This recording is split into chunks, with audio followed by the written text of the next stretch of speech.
Olá, queridos, graça e paz ao Senhor Jesus, bom dia. Aqui quem fala é o pastor Tião. Eu quero compartilhar uma palavra do Senhor ao seu coração nessa manhã. O texto que eu quero ler está lá na segunda carta de Paulo aos Coríntios, no capítulo 10, do versículo 3 até o 5. Olha só o que diz a palavra do Senhor. Pois, embora nós vivamos como homens, nós não lutamos segundo os padrões humanos. As armas com as quais lutamos, elas não são humanas. Pelo contrário, são poderosas em Deus para destruir fortalezas. Destruímos argumentos. Em outra tradução fala conselhos. Em uma outra, sofisma.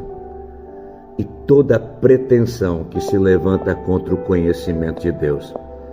E levamos cativos todo pensamento para torná-lo obediente a Cristo. Uau! O apóstolo Paulo está nos dando instruções poderosas de uma luta que, muito embora nós vivamos na carne como homens, nós não lutamos segundo os padrões humanos. A nossa luta não são com padrões humanos, mas são com padrões espirituais. As armas da nossa milícia, elas são poderosas em Deus, elas são espirituais. O Senhor está nos orientando nessa manhã a despeito de duas situações que o diabo muitas vezes paralisa a vida do cristão. A primeira é com sofisma. O que é um sofisma? Sofisma nada mais é do que uma mentira com cara de verdade. Sabe, irmãos, um pensamento, uma forma de pensar que está contrária à vontade de Deus ou à palavra de Deus. Isso se torna um sofisma. Um sofisma muitas vezes é uma seta.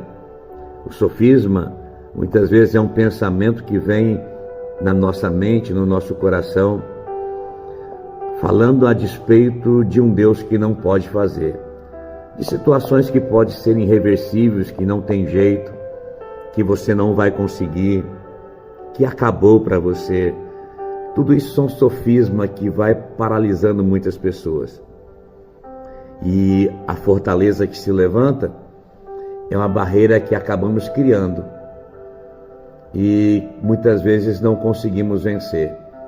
Isso se torna uma fortaleza, uma área onde muitos podem estar escravizados, onde muitos não conseguem se libertar.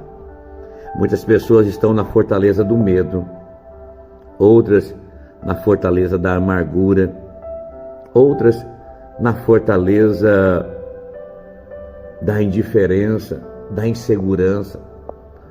São sofismas que vão sendo lançados contra nós de forma tão intensa que muitas vezes isso vai se tornando uma falsa verdade e gerando uma fortaleza em nosso coração. O que Paulo está dizendo é que o campo de batalha nosso está na mente. E a pergunta é: com quem você tem se relacionado? Com quem você conversa diariamente? É com o seu coração? É com os seus sentimentos?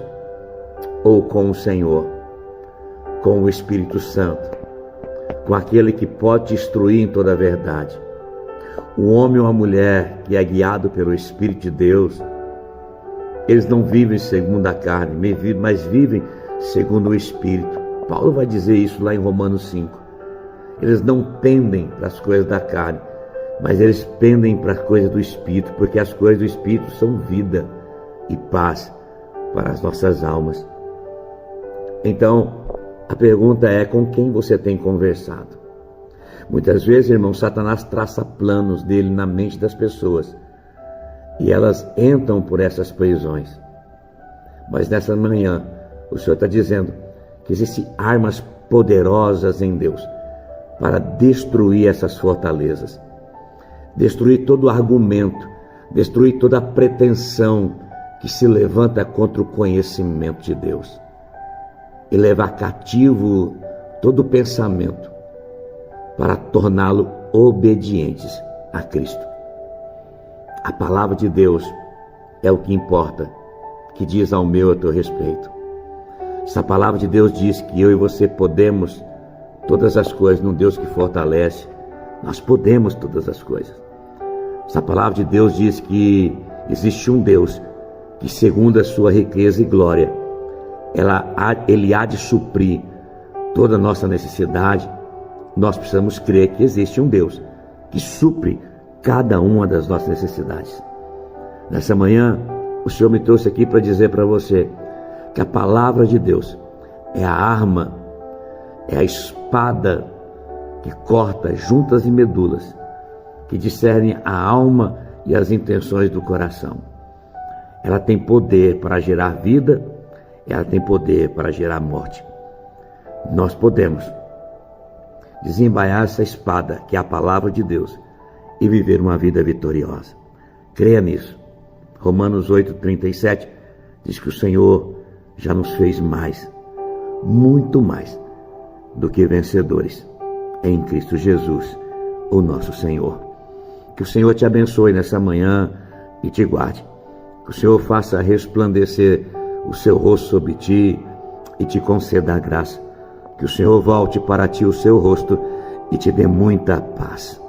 Deus abençoe, queridos, no nome de Jesus.